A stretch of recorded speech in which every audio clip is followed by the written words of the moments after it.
ପିଲାମାନେ ସବୁଦିନ ଭଳି ଆଜି ମଧ୍ୟ ଗୋଟିଏ ସୁନ୍ଦର ମଜା ଗପଟିଏ ପଢ଼ିବା। ଆଶା କହିଲେ ପିଲାମାନେ ସେ ଗପଟିର ନାଁ କ'ଣ? ସେ ଗପଟିର ନାଁ ହେଉଛି ଗଧର ଗୀତ। ତ ପିଲାମାନେ ଗଧ କ'ଣ ସତର ଗୀତ ବୋଲିପାରେ? ତ ପିଲାମାନେ ଆମେ ବି ଜାଣିନାହାନ୍ତି ଗଧ ସତରେ ଗୀତ ବୋଲିପାରେ କି ନାହିଁ। ତ ପିଲାମାନେ ସବୁଦିନ ଭଳି ଆଜି ମଧ୍ୟ ଗୋଟିଏ ସୁନ୍ଦର ମଜା ଗପଟିଏ ପଢ଼ିବା। ସେ ହେଉଛି ଗଧର ଗୀତ। ତ ପିଲାମାନେ ତା ପୂର୍ବରୁ ତମମାନେ ଯଦି ଏହି ଚ୍ୟାନେଲରେ ନୂଆ ଅଛ ତାହେଲେ ଜଲ୍ଦି ଚ୍ୟାନେଲଟିକୁ ସବସ୍କ୍ରାଇବ୍ କରିଦିଅ, ତା ସହିତ ପାଖରେ ଥିବା ବେଲ୍ ଆଇକନକୁ ଦବାଇ ଦିଅ। ତ ପିଲାମାନେ ଯାହାଫଳରେ ଯେତେବେଳେ ବି ମୁଁ ଏହିଭଳି ଗୋଟିଏ ଲେଖାଏଁ ମଜା ଗପ ପଢ଼ିବି ଏବଂ ଶୁଣେଇବି, ତମମାନେ ଘରେ ବସି ଏହିଭଳି ଗୋଟିଏ ଲେଖାଏଁ ମଜା ଗପ ପ୍ରତ୍ୟେକ ଦିନ ପଢ଼ିପାରିବ ଏବଂ ଶୁଣିପାରିବ। ତ ପିଲାମାନେ ଆମେ ଆଉ ସମୟ ନଷ୍ଟ ନ କରି ଏବେ ମଜା ଗପଟିକୁ ପଢ଼ିବା ଆଉ ଶୁଣିବା। ତ ପିଲାମାନେ ପ୍ରଥମେ ଆମେ ପଢ଼ିନେବା ଗପଟିକୁ। ତ ପିଲାମାନେ ଗପଟି ହେଉଛି କ'ଣ? ଗଧର ଗୀତ ହେଲା। ତ ଗପଟିକୁ ପଢ଼ିବା। ଗୋଟିଏ ଚାଷୀ ପାଖରେ ଗଧଟିଏ ଥାଏ। ତ ପିଲାମାନେ ଗୋଟିଏ ଚାଷୀ କ'ଣ କରିଥିଲା ନା ଗୋଟିଏ ଗଧଟିଏ ହିଁ ରଖିଥିଲା। ଚାଷୀ ସବୁଦିନ ସେ ଗଧ ଉପରେ ତାର ପରିବା ଧାନ ସବୁ ଲଦି ବଜାରକୁ ଯାଏ। ତ ପିଲାମାନେ ଚାଷୀଟି ଯେହେତୁ ଗଧଟିଏ ରଖିଥିଲା ତ ନିହାତି ଭାବରେ ତାର ଲାଭ ପାଇଁ ହିଁ ରଖିଥିଲା ହେଲା। ସେ ଗଧ ଉପରେ କ'ଣ କରେ ନା ପ୍ରତ୍ୟେକ ଦିନ ପରିବା ଧାନ ସବୁ ଏସବୁ ଲଦିକି ନେଇକି ବଜାରକୁ ଯାଏ। କ'ଣ କରିବା ପାଇଁ ନା ବିକ୍ରି କରିବା ପାଇଁ। ସେଇଠି ତାର ପରିବା ଧାନ ସବୁ ବିକି ସାରିବା ପରେ ତାର ଘରର ଯାହା ଜିନିଷ ଦରକାର ସବୁ କିଣି ଗଧ ଉପରେ ଲଦି ଘରକୁ ଫେରି ଆସେ। ତ ପିଲାମାନେ ଚାଷୀ ଯେଉଁ ସବୁ ପରିବା ଧାନ ସବୁ ଗଧ ଉପରେ ଲଦିକି ନେଇଥାଏ ସେ ସବୁ ବିକ୍ରି କରି ସାରିବା ପରେ କିଛି କ'ଣ ଯାହା ସବୁ ପଇସା ହୁଏ ସେ ସବୁ ପଇସାରେ କ'ଣ କରେ ନା ଘରର ଯେତିକି ଦରକାରୀ ଜିନିଷ ସବୁ କିଣି ସାରିବା ପରେ ସେ ଯେଉଁ ଜିନିଷକୁ ସବୁ ଗଧ ଉପରେ ଲଦିକି ପୁଣି ଘରକୁ ଫେରି ଆସେ। ଯେଉଁଦିନ କମ୍ ଜିନିଷ ଥାଏ ଚାଷୀ ଜିନିଷ ସହ ନିଜେ ବି ଗଧ ଉପରେ ବସିଯିବା ଆସିବା କରେ। ତ ପିଲାମାନେ ଯେଉଁଦିନ ଚାଷୀଟି କମ୍ ଜିନିଷ ଘର ପାଇଁ କିଣେ ହେଲା, ସେଇ କମ୍ ଜିନିଷକୁ ଗଧ ଉପରେ ଲଦିଦିଏ ହେଲା। ଆଉ ପିଲାମାନେ କ'ଣ କରେ ଚାଷୀଟି ନା ତା ଗଧ ଉପରେ ବସିକି ପୁଣି ଘରକୁ କ'ଣ ଫେରି ଆସେ। ତ ପିଲାମାନେ ଗଧକୁ ଏତେ ଖଟିବାକୁ ପଡ଼େ ବୋଲି ତାର ମନ ବି ଖରାପ ହୁଏ। ତ ପିଲାମାନେ ଗଧକୁ ଏତେ ଖଟିବାକୁ ପଡ଼େ ବୋଲି କାହାର ମନ ଖରାପ ହୁଏ ନା ଚାଷୀର ମନ ଖରାପ ହୁଏ। କାହିଁକି ନା ଯେହେତୁ ସେ କ'ଣ ଗଧକୁ ପାଳିଛି ହେଲା, ଗଧ ପ୍ରତ୍ୟେକ ଦିନ ଏତେ କାମ କରୁଛି ହେଲା, ଧାନ ପରିବା ଏସବୁ ବୋହିକି ନେଇକି ବଜାରକୁ ଯାଉଛି। ସେଥିପାଇଁ ଚାଷୀଟି କ'ଣ କରେ ନା ମନ ଦୁଃଖ କରେ। କାହିଁକି ନା ଗଧଟି ପ୍ରତ୍ୟେକ ଦିନ ଏତେ କାମ କରୁଛି ବୋଲି ବା ତାକୁ ଏତେ ଖଟିବାକୁ ପଡୁଛି ବୋଲି ହେଲା। ତ ଦେଖିବା ପିଲାମାନେ ତାପରେ କ'ଣ ହେଲା ଚାଷୀ ଆଉ ଗଧ ମଧ୍ୟରେ। ଦିନେ ଚାଷୀ ସେ ଗଧକୁ ଘାସ ଚରାଇବାକୁ ଛାଡ଼ିଥାଏ। ତ ପିଲାମାନେ ଦିନେ ଚାଷୀଟି କ'ଣ କଲା ନା ସେ ଗଧକୁ ଘାସ ଚରାଇବାକୁ ଛାଡ଼ିଥାଏ। ଗଧ ଚରୁ ଚରୁ ଦେଖିଲା କେତେ ପିଲା ଏକାଠି ବସି ଗୀତ ଶିଖୁଥିଲେ। ତ ପିଲାମାନେ ଚାଷୀଟି ଯେତେବେଳେ ଗଧକୁ ପଡ଼ିଆକୁ କ'ଣ କଲା ନା ଛାଡ଼ିଦେଲା ଚରିବା ପାଇଁ ହେଲା। ତ ପିଲାମାନେ ଗଧଟି ପଡ଼ିଆରେ ଚରୁଥିଲା। ସେହି ସମୟରେ ସେ ହଠାତ୍ କ'ଣ ଦେଖିଲା ନା ଚରୁ ଚରୁ ଦେଖିଲା ଯେ କେତେ ଗୁଡ଼ିଏ ପିଲା ଏକାଠି ବସିଛନ୍ତି। ଏକାଠି ବସିକି ସେଠି ଗୀତ ଶିଖୁଥିଲେ। ଗଧ ଘାସ ଚରିବା ଛାଡ଼ି ସେ ଗୀତ ଶୁଣିବାକୁ ସେଇଠି କାନ ଡେରି ଠିଆ ହୋଇଥାଏ। ତ ପିଲାମାନେ ଗଧଟି ପଡ଼ିଆରେ ଘାସ ଚରିବ କ'ଣ, ଯେଉଁଠାରେ ପିଲାମାନେ ବସି ଗୀତ ଶିଖୁଥିଲେ ସେଇଠାରେ ସେ କ'ଣ କଲା ନା ଗୀତ ଶୁଣିବାକୁ ସେଠି କାନ ଡେରି ଠିଆ ହୋଇଥାଏ। ଚାଷୀ ତାକୁ ଯେତେବେଳେ ଗୋଡ଼େଇ ଘରକୁ ଆଣେ ସେ ଚାଷୀ ସହ ଘରକୁ ଆସେ। ତ ପିଲାମାନେ ଚାଷୀ ତାକୁ ଯେତେବେଳେ ଗୋଡ଼େଇ ଘରକୁ ଆଣେ ସେ କ'ଣ କରେ ନା ଚାଷୀ ସହ ଘରକୁ ଆସେ। ତ ପିଲାମାନେ ତା ପୂର୍ବରୁ ସେ ଘରକୁ କ'ଣ ଆପେ ଆପେ ଫେରେ ନାହିଁ। କାହିଁକି ନା ଯେହେତୁ ସେ ପଡ଼ିଆରେ ପିଲାମାନେ ଗୀତ ଶିଖୁଛନ୍ତି ସେ ଗୀତକୁ ସେ କାନ ଡେରିକି ଶୁଣେ। ଯେତେବେଳେ ଚାଷୀ ତାକୁ ଘରକୁ ଆଣିବାକୁ ଯାଏ ସେତେବେଳେ ସେ ଘରକୁ ଆସେ, ତା ପୂର୍ବରୁ କେବେ ବି ଆସେ ନାହିଁ। କାହିଁକି ନା ସେ ପିଲାମାନଙ୍କର ଗୀତ ତାକୁ ବହୁତ ଭଲ ଲାଗେ। କାହାକୁ ପିଲାମାନେ ନା ଗଧକୁ ଶୁଣିବାକୁ ବହୁତ ଭଲ ଲାଗେ। ସେଥିପାଇଁ ସେ ନିଜେ ନିଜେ କେବେ ବି ଘରକୁ ଫେରେ ନାହିଁ। ଯେତେବେଳେ ଚାଷୀ ତାକୁ ଆଣିବାକୁ ଯାଏ ଘରକୁ ସେତେବେଳେ ସେ ଘରକୁ ଆସେ। ତେବେ ଯେତେବେଳେ ଚାଷୀ ତାକୁ ଚରିବାକୁ ଛାଡ଼େ ସେଇ ସମୟରେ ସେଇ ଜାଗାରେ ଗୀତ ବୋଲା ହେଉଥାଏ।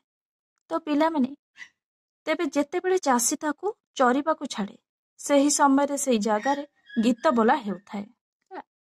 ତ ପିଲାମାନେ ଚାଷୀ ଯେତେବେଳେ ଗଧକୁ ନେଇକି କୋଉଠି ଛାଡ଼େ ନା ଯେତେବେଳେ ପଡ଼ିଆରେ ଛାଡ଼େ ଚରିବା ପାଇଁ ସେଇ ସମୟରେ, ତ ପିଲାମାନେ ଦିନ ବେଳା ସେହି ସମୟରେ ପିଲାମାନେ କ'ଣ କରନ୍ତି ନା ସେହି ଜାଗାରେ ଗୀତ ବୋଲୁଥାନ୍ତି।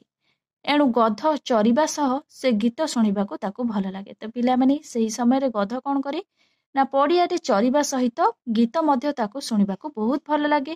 ସେଥିପାଇଁ ସେ ଗୀତ ମଧ୍ୟ ଶୁଣେ। ଏମିତି କେତେ ଦିନ ଗଲା ପରେ ଦେଖିଲା ଯେ ସେହି ଜାଗାରେ ବହୁତ ଲୋକ ଏକାଠି ହୋଇ ବସିଥିଲେ। ତ ପିଲାମାନେ ଏମିତି କେତେ ଦିନ ଗଲା, ବହୁତ ଦିନ ବିତିଗଲା ହେଲା।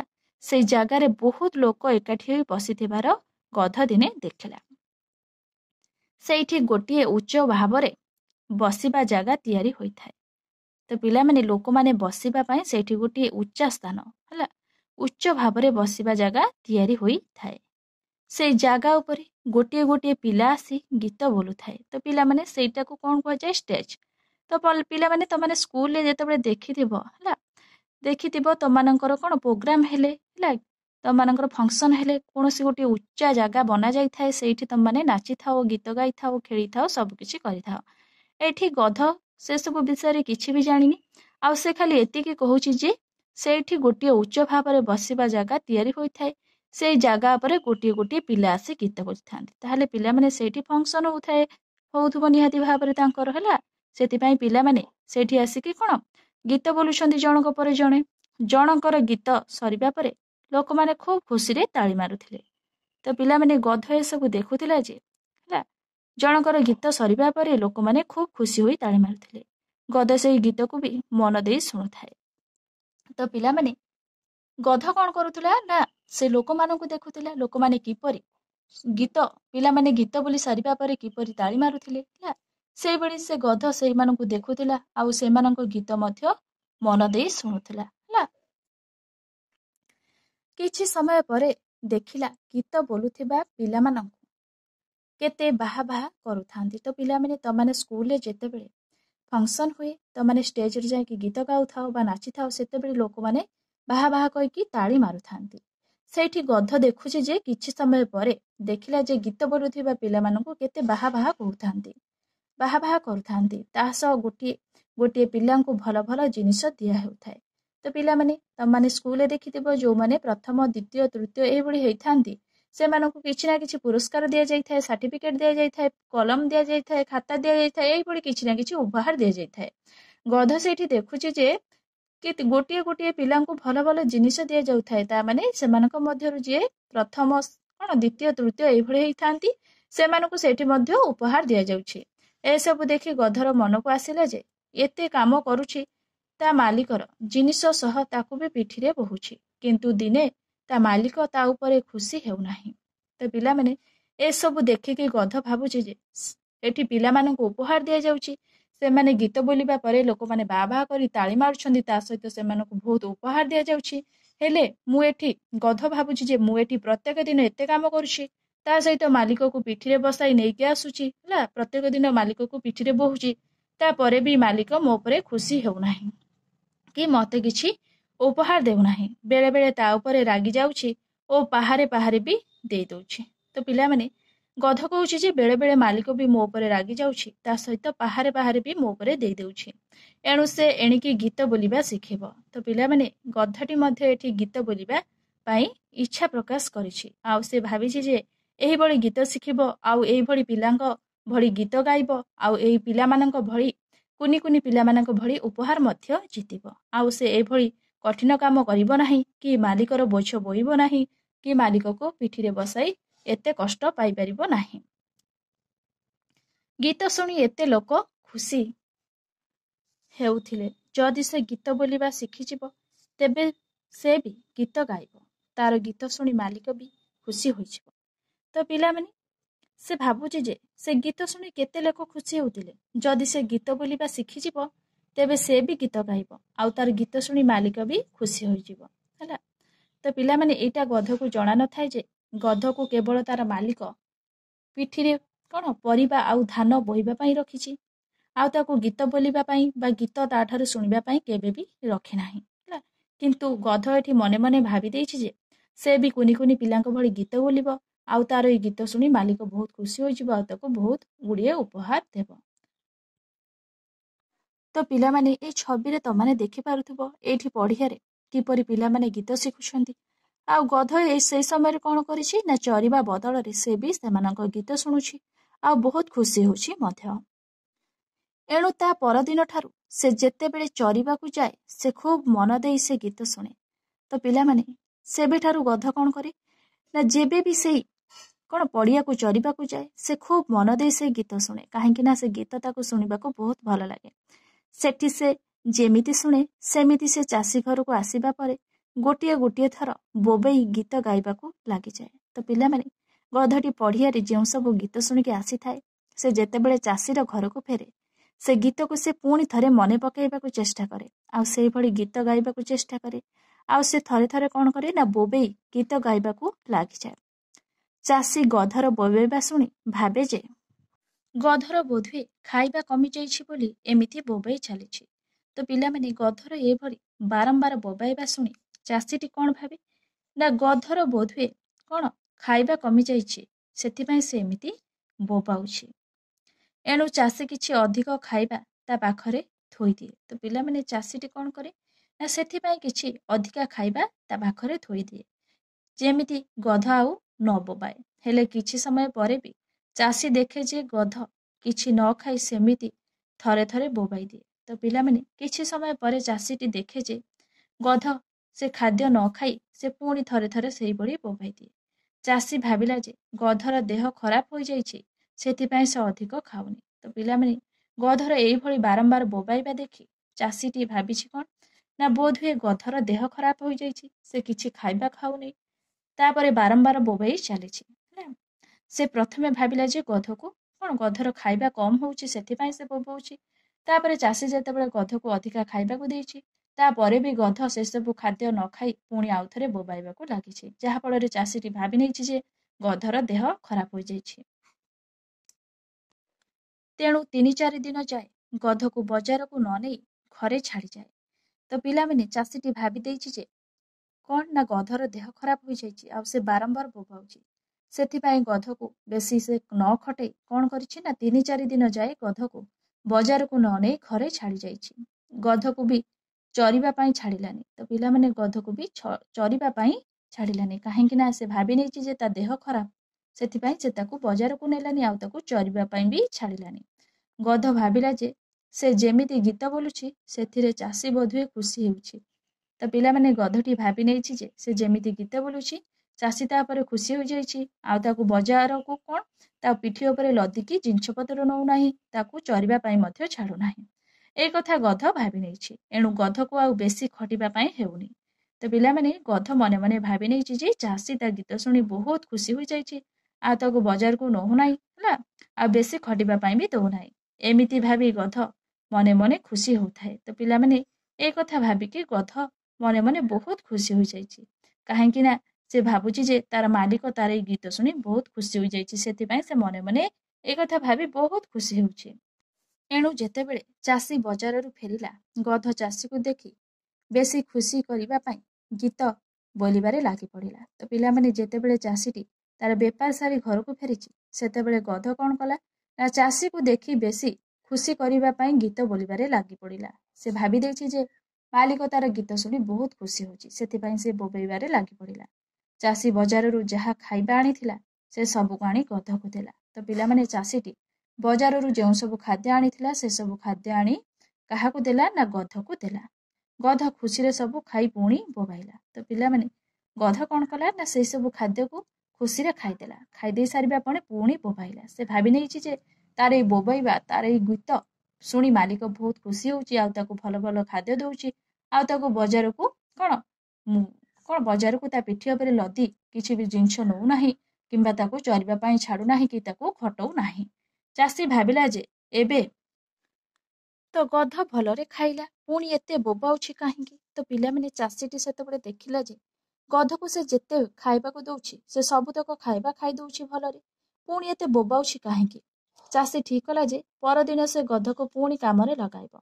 ତ ପିଲାମାନେ ଚାଷୀ ଆଣିଥିବା ଖାଦ୍ୟ ସବୁ ଯେହେତୁ ଗଧ ଖୁସି ମନରେ ସବୁ ଖାଇଦଉଛି ତାପରେ ବି ବୋବାଉଛି, ସେଥିପାଇଁ ଚାଷୀଟି ରାଗିଗଲା ଆଉ ରାଗିଯାଇ ସ୍ଥିର କଲା ଯେ ପରଦିନ ସେ ଗଧକୁ ପୁଣି କାମରେ ଲଗାଇବ, ପୁଣି ପୂର୍ବ ଭଳି ବଜାରକୁ ନେଇକି ଯିବ, ପୁଣି ନେଇକି ଆସିବ, କିଛି କାମ ନ କରି ଅଧିକା ଖାଇ ଚାଲିଛି। ତ ପିଲାମାନେ ମାଲିକଟି ବା ଚାଷୀଟି ରାଗିଗଲା ଯେ କିଛି କାମ ନ କରି ସେ ଅଧିକା ଅଧିକା ଖାଇ ଚାଲିଛି, ତାପରେ ବି ଆହୁରି ଅଧିକା ଅଧିକା ବୋବେଇ ଚାଲିଛି।